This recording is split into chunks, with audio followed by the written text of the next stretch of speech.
Hello, I'm Professor Alan Johnson, founder and editor of Fathom and Senior Research Fellow here at BICOM. We're very pleased to be launching this report, A Future for Israeli-Palestinian Peacemaking. In the video that's to follow, you'll hear its author, Ned Lazarus, explain what peacebuilding is, why it matters, how it works, and why now is the time for governments to really get behind it. We think it's the most comprehensive and detailed study yet of the value of grassroots peacebuilding projects, both cross-border projects between Israelis and Palestinians, and shared society projects within Israel itself between Jews and Arabs.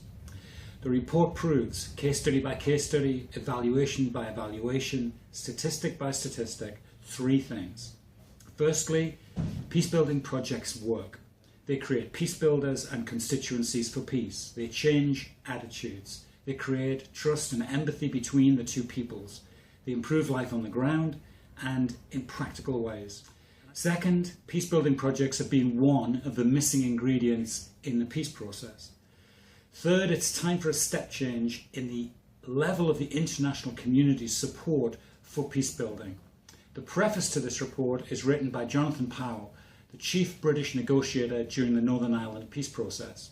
He reminds us that, in his words, the great unsung hero of the Northern Ireland peace process was not actually a person, but a fund.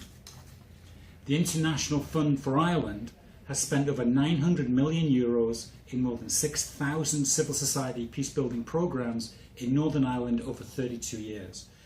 The fund began its work 12 years before the Good Friday Agreement, helping to make peace possible. And it sustains peace today. Its work continues 21 years later. The report urges policymakers to create something similar for Israelis and Palestinians, a large-scale, long-term international effort, an international fund for Middle East peace. To find out about the work that such a fund would make possible, please read the report. But now over to its author, Ned Lazarus.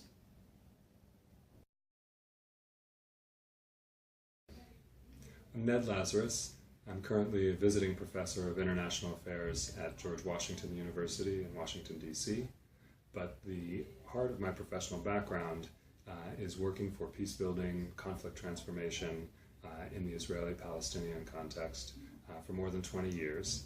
I worked first as a practitioner. I directed dialogue programs for Israeli and Palestinian youth for the Seeds of Peace organization based in Jerusalem from 1996 to 2004. And then from practice, I've moved on to research and to evaluation of peacebuilding projects in the Israeli-Palestinian field.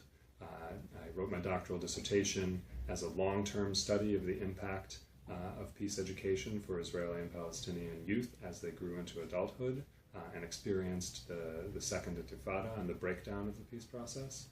And since then I've conducted evaluations of peacebuilding for the European Union, for US aid, for the US Institute of Peace, and for other international funders. And I've been able to get more of a global view, a bird's eye view of the entire Israeli-Palestinian field. My goal for this report is essentially to say that over 20 years, let's look at what's been built in this field. There are many organizations, there are many institutions, there are many forums, there are many methodologies. There's much knowledge that didn't exist 20 years ago. These have been 20 difficult years, backwards years, negative years in the peace process. Anyone would acknowledge that. But at the civil society level, at the grassroots level, what has been built? What exists now that didn't exist before? What do we know now that we didn't know before? And there's a great deal. There is an empirical record for Israeli-Palestinian peacebuilding at this point. And it's much more nuanced and much more detailed and much more complex than I think most observers realize. So my goal for this report is to kind of change the conversation from one in which people assume that civil society work, peacebuilding work, has gone the same way and has the same outcomes as the macro peace process, to one in which they are able to see what's gone on the ground, what's been learned on the ground, what's been built on the ground, and make it an empirically grounded conversation. that acknowledges that actually there are many examples of success at the micro level, and the key obstacle is how are we going to translate this? How are we going to build this into a ripple effect? How can we build this into something that's going to have more effect at the macro level? Peace building is basically everything that's done beyond the official attempt to negotiate a peace agreement. So it's one thing to achieve a peace agreement, but then there's the entire level of relations at the grassroots level, at the social level, between the peoples. You'll often hear leaders can sign treaties, but peace needs to be made between peoples. Peace building is everything you do to transform a situation of conflict between the groups into a reality of sustainable, peaceful relationships. So that's an overarching range of actions. That could be anything from disarmament, from reintegration of combatants on the security side, to building relationships between young people, to transforming attitudes. The OECD DAC definition of peace building says an overarching range of actions designed to transform social and political relations, and then grassroots, everyday relationships. Another way to look at it, an effort to transform the political, economic, social structures that underlie the conflict, and to transform the relationships and perceptions of the people involved in the conflict.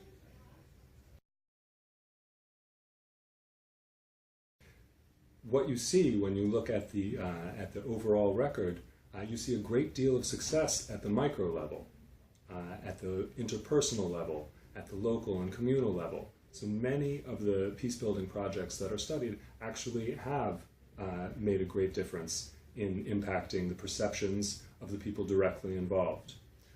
What has been much more of a challenge is to have the kind of macro impact, or to translate that into a larger social impact, and that's due both to the situation in the conflict, which has, I think all would agree, has gotten worse and more difficult over the last 2 decades, and also the challenges to the legitimacy of peace building in each society.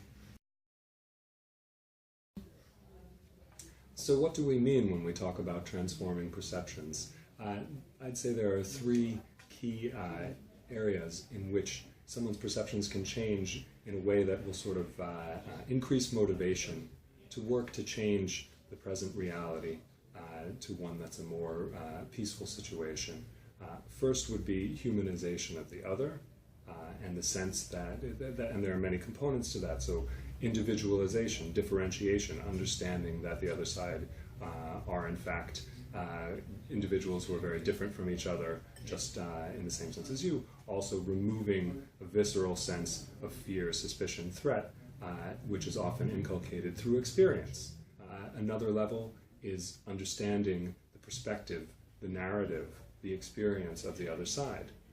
This is a higher barrier, but critically important to understand what reality looks like in the shoes of the other.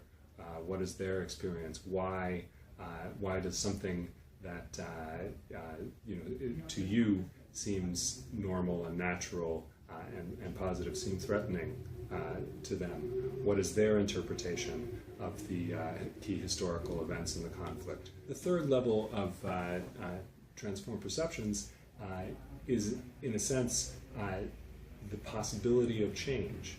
So viewing reality, viewing the conflict, not as something that is set in stone, that it's impossible to affect, but viewing both yourself as empowered, as having efficacy, as having a voice in your society, and also viewing the possibility of change. And that's one reason in the Middle East that it's important to learn about other situations, to look at Northern Ireland, for example, or other conflict situations in which there has been a substantial change, and both to understand that that's possible, and then to ask, how did that happen, and how can we learn from that in order to try and change our reality here. It's also critical to acknowledge that while there is by no means the kind of macro impact that we want to see as of yet, that there are examples of macro policy impact from joint peace-building projects. At the ECHO Peace Conference in 2016, Israeli Energy Minister Yuval Steinitz declared that whether you're Israeli or Palestinian, you should have access to all the water that you need. The Israeli government has agreed in recent agreements to increase the water that they're selling to the Gaza Strip and to the West Bank, considerable amounts. Sikui, a joint Arab-Jewish NGO that aims to equalize treatment of Arab and Jewish citizens and the life conditions of Arab and Jewish citizens in Israel, was instrumental in achieving the greatest reform of the budget allocation procedure vis-a-vis Arab citizens in the history of the country. So a common thing that you'll hear is sort of, where are the graduates of dialogue programs now? Most recently in 2014 there was a typical article in Haaretz that said, will seeds of peace ever bloom? They've been working for 20 years, so what's happened? But this has actually been examined. When you look at many of the different peace-building NGOs, human rights NGOs, different organizations working to transform relations between Israeli Jews and Palestinian Arabs, many of them are led by adults who are graduates of peace-building or dialogue programs as youth.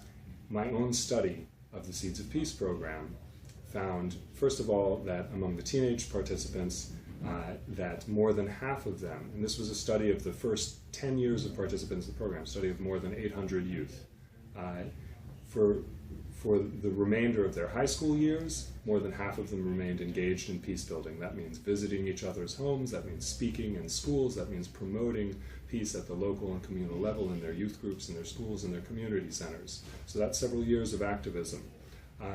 And then I found over the longer term that 17.5% of the graduates worked in their 20s for peace-building organizations. So that was 145 adult graduates out of the first 10 years of the program, working for more than 40 different initiatives, in numerous cases becoming the leaders of those initiatives.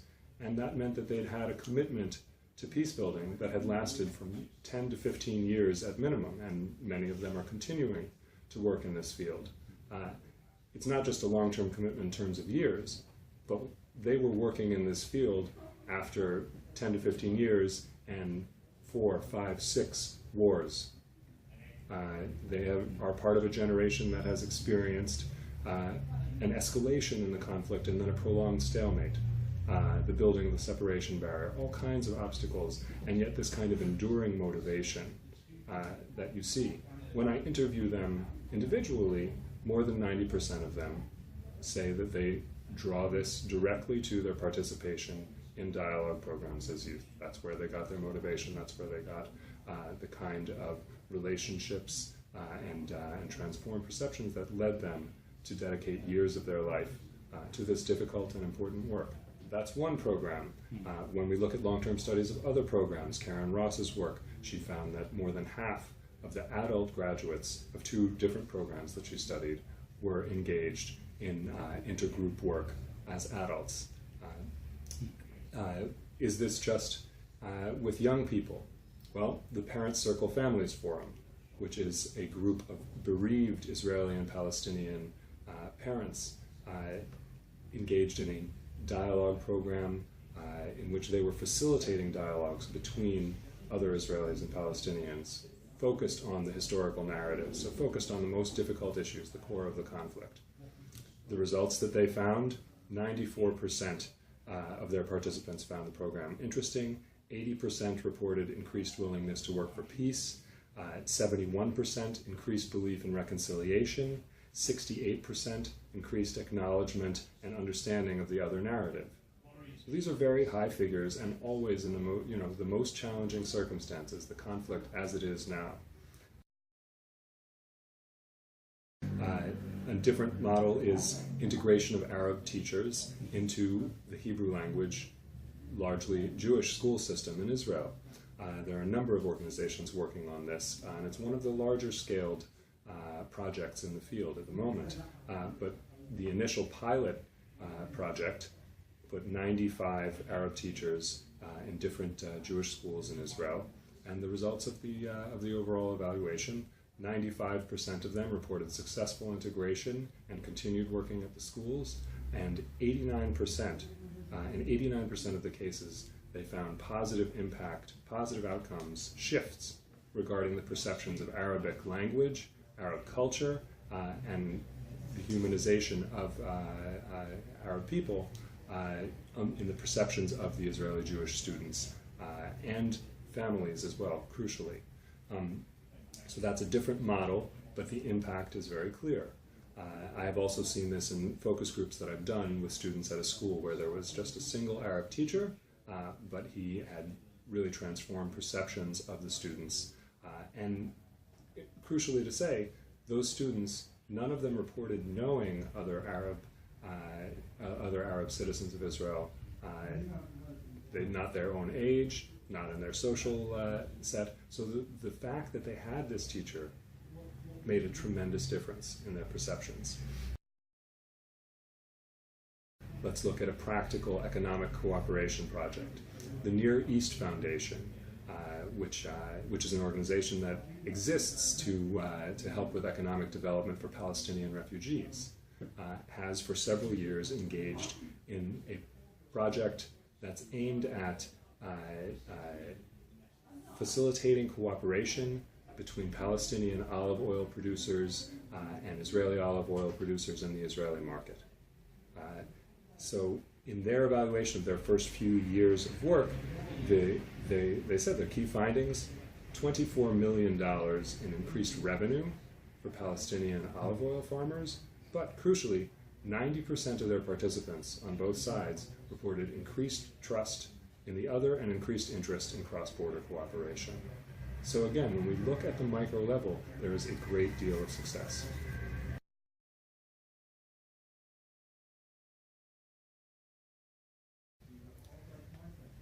So the record demonstrates a great deal of micro-level success and insufficient, by far, impact at the macro level.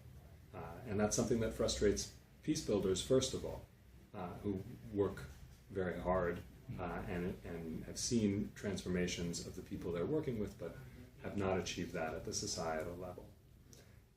I think the Northern Ireland example and the example of the International Fund for Ireland in particular are crucial, because when you go to Northern Ireland, there is obviously a palpable change in the conflict situation. There's a tremendous reduction in the levels of violence. There is a much greater level of intergroup relations. Of course, there's not a utopian situation there. There are many difficulties, but it's the kind of problems that we would like to have in the Israeli-Palestinian context. So the difference is one of scale and investment. In the Northern Ireland peace process, there were institutions created that saw this work as a critical aspect of the peace process. It's never sufficient. The political agreement is critical, obviously, but it is profoundly necessary. It is crucially important. And the importance of civil society work, of intergroup relations on the civil society, on the grassroots level, is acknowledged universally in Northern Ireland. So the example of the International Fund for Ireland. First of all, in terms of scale, the International Fund has invested £900 million over a period of more than 30 years. It's funded more than 6,000 different projects. It's focused on both economic development in order to create opportunity and to change the social and economic conditions underlying the conflict, and on contact, dialogue, reconciliation between the communities in Northern Ireland. So it's funded the whole range of peace building work. It's been sustained. It's been done for more than 30 years. Crucially, the International Fund for Ireland started in 1986. 12 years before there was a peace agreement. And it's continued and continues today, 21 years after the peace agreement. This is the kind of long-term, sustained conflict transformation work that scholars all acknowledge is necessary in order to see change in a deeply rooted, intractable conflict. John Paul Lederach, the leading scholar of peace building, says that it takes just as long to get out of a cycle of destructive conflict as it took to get in.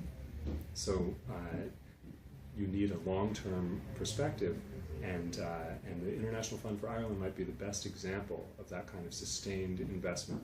Let's compare that to the Israeli-Palestinian case.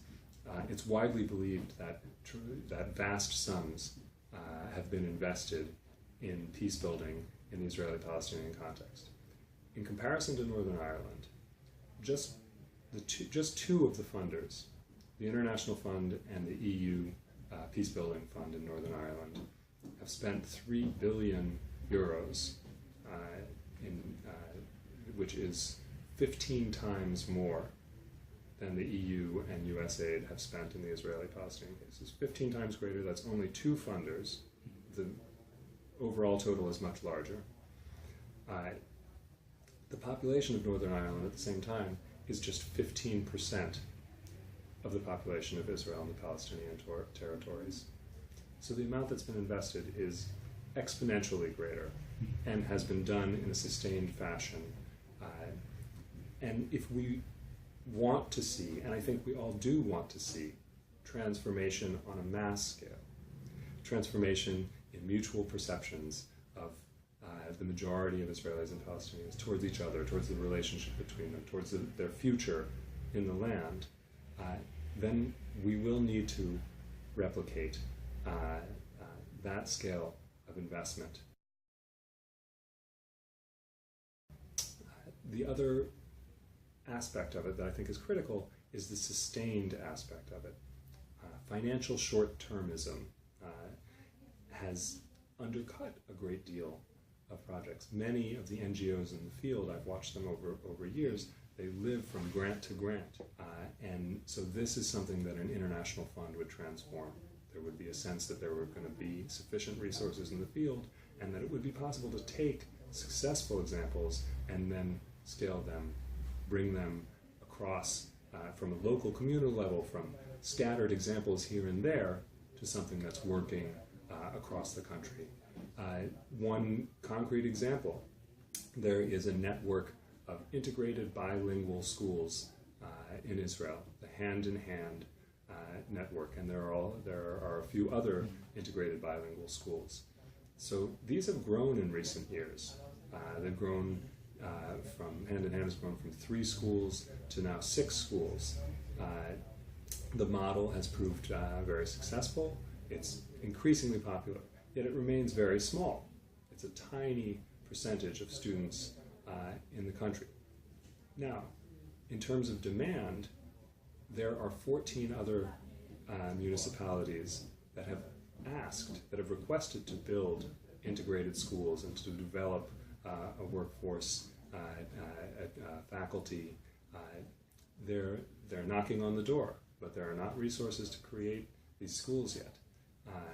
And there are 600 families, I've been told, on the waiting list for the existing schools.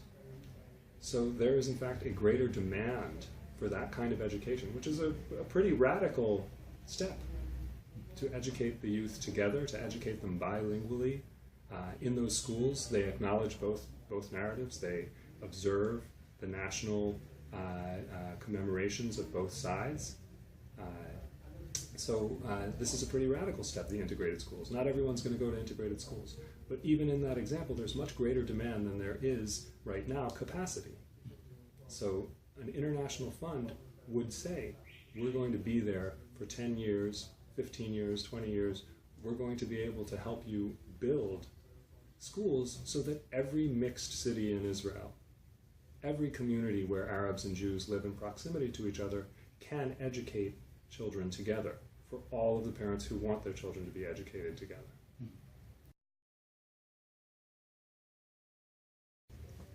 the question of whether peace-building projects somehow normalize the status quo is a critical question. It's a point of opposition among many, particularly on the Palestinian side.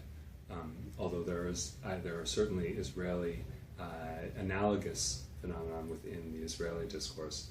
I think the very act of creating programs, creating forums for Israelis and Palestinians to engage with each other, to meet with each other, to work on changing aspects of their reality, acknowledges that the status quo is unsustainable, is unacceptable to both sides for different reasons.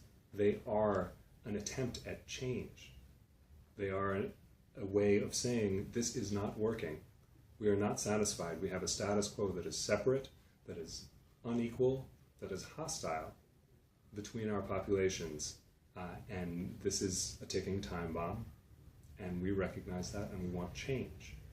So there are many different methods, there are many different ways in which people work for this change, to build relationships, to increase understanding, to decrease hostility, to change situations in which there's profound asymmetry in the conflict, in which there is discrimination, in which there's lack of opportunity, in which people face barriers to their own personal development in ways that cause resentment and can lead to extremism. But every attempt to get past those barriers, to work together to change the reality, I see it as an acknowledgement that the present reality is not normal and needs to be changed. Now, I cannot speak, of course, as an American, as an outsider, as a Jew. I don't speak for the Palestinians in any way, and I acknowledge that it's critical for Palestinians to decide what advances their interest, what is meaningful and effective for them. But I know dozens upon dozens of Palestinians who engage in this work, who have engaged in this work, who have derived tremendous personal learning from it, take meaning from it, are inspired to continue doing it despite very strong opposition in their society, and have transformed their own lives through it. I hope that over time and through the inspiring work of Palestinian activists in all these different forums, that I do hope that both within Israeli and Palestinian society, that humanization will not be confused with normalization. I think that humanization is not normalization. Humanization is changing a norm in which the other is seen somehow as less human, as inherently threatening, and changing that into an understanding, not a perception, but an acknowledgement of the equal humanity and dignity and the need to create a reality in which people are respected, in which they have opportunity, in which they feel a sense of respect for their identity that doesn't exist right now. And so I think that humanizing work is critical, in fact, to change the current reality.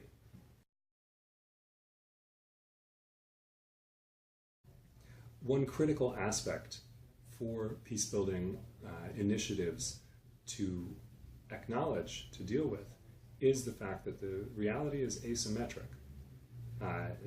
Certainly, no one would be reflecting reality if they said that Israeli Jews and Palestinians, whether in the occupied territories or Arab citizens of Israel, have the same freedoms, levels of opportunity. Of course, there is a reality of an asymmetric conflict that needs to be acknowledged and understood because you want to change it.